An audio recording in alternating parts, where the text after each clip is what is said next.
अभी तक की बड़ी खबरों पर नजर डालेंगे आज दोपहर में। सबसे पहले हेडलाइंस। जोगेंद्र हाबी का नाम वर्ल्ड बुक ऑफ रिकॉर्ड में दर्ज। नगरोटा सूरिया की जनता ट्रैफिक समस्या से परेशान। प्लास्टिक को लगाया जाएगा ठिकाने। बिलासपुर में अंडर 19 राज्य स्तरीय खेलकूद प्रतियोगिता शुरू। कल विजेता टीमों को किया जाएगा सम्मानित। और अब खबरें विस्तार से। जिला सिरमौर में प्रतिवर्ष आयोजित की जाने वाली लोक नृत्य प्रतियोगिताओं में लगातार 10वीं बार प्रथम स्थान प्राप्त कर इंडिया बुक ऑफ रिकॉर्ड्स में लोक कलाकार जोगेंद्र हाबी ने वर्ल्ड बुक ऑफ रिकॉर्ड्स में भी नाम दर्ज कर लोक नृत्य के क्षेत्र में एक ऐतिहासिक कीर्तिमान स्थापित किया है। गौरतलब है कि भाषा एवं संस्कृति विभाग द्वारा जिला सिरमौर में वर्ष 2011 और 12 से आरंभ की गई लोक नृत्य प्रतियोगिताओं में जोगेंद्र हाबी के नेतृत्व एवं निर्देशन में चूड़ेश्वर लोक नृत्य सांस्कृतिक मंडल व आसरा संस्था के कलाकारों ने प्रत्येक बार प्रथम पुरस्कार प्राप्त किया। फलस्वरूप जोगेंद्र हाबी का नाम India book of records, Asia book of records और world book of records London में दर्ज हो चुका है, जो जिला सिरमौर के लिए ही नहीं बल्कि प्रदेश के लिए गौरव का विषय है। जोगेंद्र हाबी ने इस वर्ल्ड रिकॉर्ड का श्रेय अपने गुरु पद्मश्री विद्यानंद श्रैक व आसरा तथा चूड़ेश्वर मंडल के सभी सहयोगी कलाकारों को दिया, जिन्होंने लगातार मेहनत कर प्रथम पुरस्कार को अब तक लगातार बरकरार रखा। नमस्कार, मुझे यह बताते हुए बहुत खुशी हो रही है कि इंडिया बुक ऑफ रिकॉर्ड्स और एशिया बुक ऑफ रिकॉर्ड्स के पश्चात world book of record London में नाम दर्ज होना न केवल सिरमौर अपितु पूरे प्रदेश के लोक कलाकारों और कला रसिकों के लिए बड़े गौरव की बात है, क्योंकि लोक परंपराएं, लोक नृत्य किसी एक व्यक्ति के विशेष के ना होकर पूरे समाज की धरोहर है और हमारे दल ने इसे बेहतरीन रूप में प्रस्तुत करने का प्रयास किया, जिसके परिणाम स्वरूप हम आज वर्ल्ड बुक ऑफ रिकॉर्ड के पायदान तक पहुंच पाए हैं। भले ही यह रिकॉर्ड मेरे व्यक्तिगत नाम से दर्ज हुआ है, परंतु मैं इसका श्रेय गुरु पद्मश्री विद्यानंद श्रैक जी को दिया चाहता हूं। साथ ही चूड़ेश्वर व आसरा के सभी लोक कलाकारों को दिया चाहता हूं, जिनके अथक प्रयास, परिश्रम, मेहनत के परिणाम स्वरूप इस दल को यह कामयाबी मिली है। मैं निदेशालय भाषा एवं संस्कृति विभाग का आभार व्यक्त करना चाहूँगा, जिन्होंने इस प्रकार की लोक नृत्य प्रतियोगिताओं को आरंभ किया तथा पूरे प्रदेश के लोक कलाकारों को एक सुअवसर प्रदान किया और मंच प्रदान किया। हमारे दल के लोक कलाकारों ने भी इन प्रतियोगिताओं में भाग लेकर प्रथम स्थान हासिल किया। परिणाम स्वरूप वर्ल्ड बुक ऑफ रिकॉर्ड में नाम दर्ज करने में हमें कामयाबी मिली। पुनः सभी प्रदेशवासियों को वर्ल्ड बुक ऑफ रिकॉर्ड में नाम दर्ज होने के उपलक्ष्य पर हार्दिक हार्दिक शुभकामनाएं।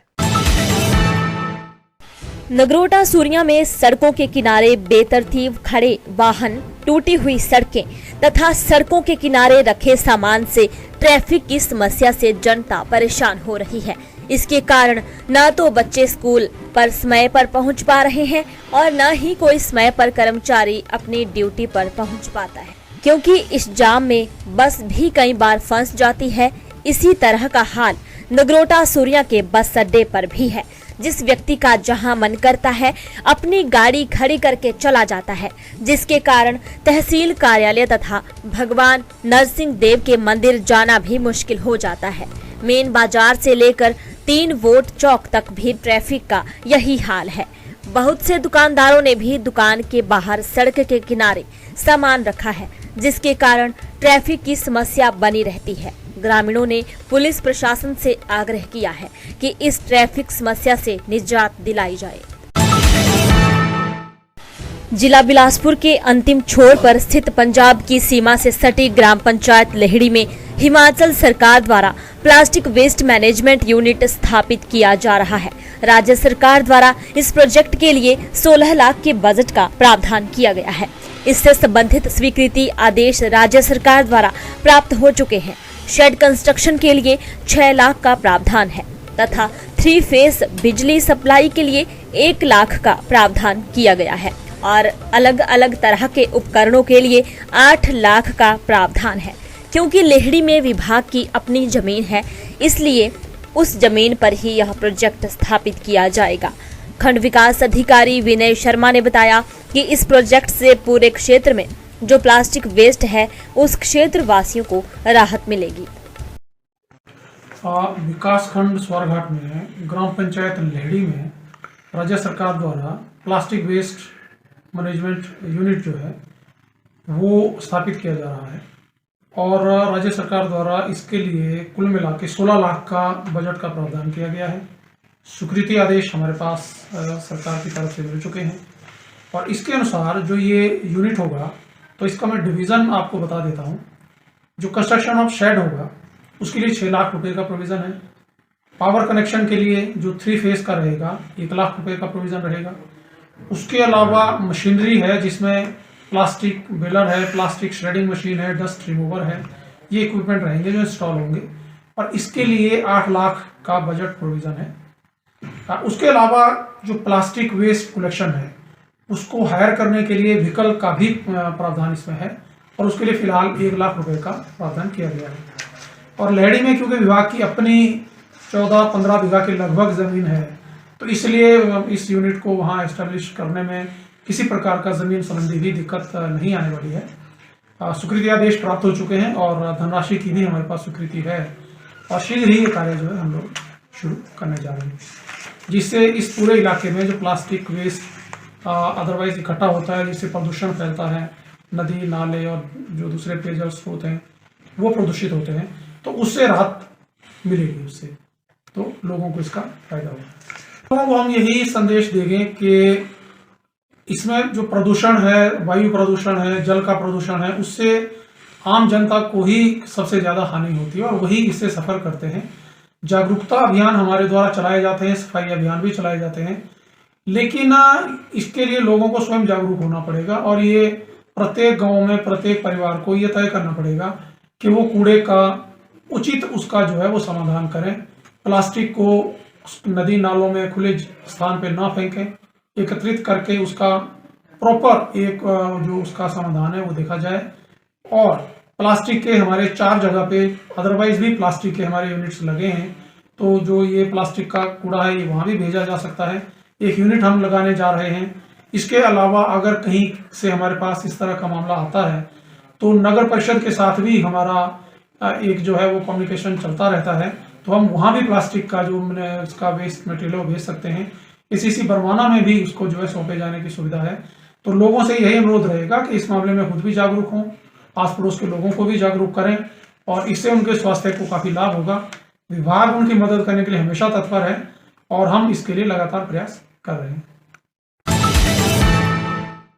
शनिवार को बिलासपुर जिला मुख्यालय में हिमाचल स्कूली क्रीड़ा संघ के तत्वाधान में छात्रों की 64वीं अंडर 19 राज्य स्तरीय खेल कूद प्रतियोगिता शुरू हुई, जिसका शुभारंभ सदर के पूर्व विधायक ने किया।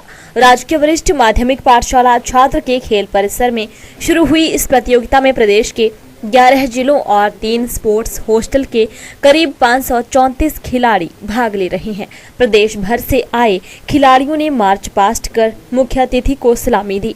4 दिवसीय इस प्रतियोगिता के दौरान जुडो, बॉक्सिंग, ताइक्वांडो, योगा और हॉकी आदि खेलें होंगी, जिसमें विजेता रहने वाले खिलाड़ी राष्ट्रीय स्तर की प्रतियोगिता में प्रदेश का प्रतिनिधित्व करेंगे। ये राज्य स्तरीय 64वीं जो हमारी राज्य स्तरीय खेलकूद प्रतियोगिता है, इसमें 11 जिलों के और 3 खेल छात्रावासों के 534 खिलाड़ी भाग ले रहे हैं। यह प्रतियोगिता 4 दिन चलनी है और इसमें 5 डिसिप्लिन्स में मुकाबले होने हैं। इसमें हॉकी, बॉक्सिंग, जूडो, ताइक्वांडो और योगा इसमें, और यहाँ से जो इन सभी डिसिप्लिन्स में बच्चे सिलेक्ट होकर नेशनल के लिए हमारी टीम यहाँ से जाएगी। चयनित होकर जो खिलाड़ी निकलेंगे वो राष्ट्रीय स्तर की प्रतियोगिता के लिए यहाँ से 5 डिसिप्लिन में। पर्यटन विभाग द्वारा जिला प्रशासन हमीरपुर और द इंडियन राफ्टिंग फेडरेशन के सहयोग से नादौन में 3 से 5 नवंबर तक आयोजित की जा रही एशियन राफ्टिंग चैंपियनशिप के दौरान शनिवार को मिक्स्ड मैराथन स्पर्धा का आयोजन किया गया। शनिवार सुबह उपायुक्त हेमराज बैरवा ने ब्यास नदी के घाट पर प्रतिभागी टीमों की राफ्ट्स को हरी झंडी दिखाकर मिक्स्ड मैराथन स्पर्धा का शुभारंभ किया। प्रतिभागी टीमों ने ब्यास नदी में प्रैक्टिस की। चैंपियनशिप के अंतिम दिन 5 नवंबर को सुबह 8:30 बजे पुरुषों की मैराथन स्पर्धा आयोजित की जाएगी। दोपहर बाद लगभग 2 बजे समापन समारोह आरंभ होगा, जिसमें उप मुख्यमंत्री मुकेश अग्निहोत्री विजेता टीमों को पुरस्कार वितरित करेंगे। उपायुक्त हेमराज बैरवा ने बताया कि एशियन राफ्टिंग चैंपियनशिप के सफल आयोजन के लिए पूरा प्रयास किया जा रहा है। इसमें देश विदेश से आई टीमों के लिए सभी आवश्यक प्रबंध किए गए हैं। उन्होंने जिलावासियों और विशेषकर वाटर स्पोर्ट्स एंड एडवेंचर प्रेमियों से नादौन में राफ्टिंग के रोमांच का आनंद लेने को कहा। 40 seconds to go. Okay. Flag up करना है। Okay. कम। आ गया। आज मेरे को बोले। 11 टीम्स ने पार्टिसिपेट किया था और उसमें से अपना उत्तराखंड फर्स्ट आई थी। अभी एक्चुअली एक्चुअल टाइम क्या हो रहा है? तो मिक्स में आप तो बोले 22-11 जो मिक्स आज दोपहर में इतना ही। बने रहे दिव्य हिमाचल टीवी के साथ।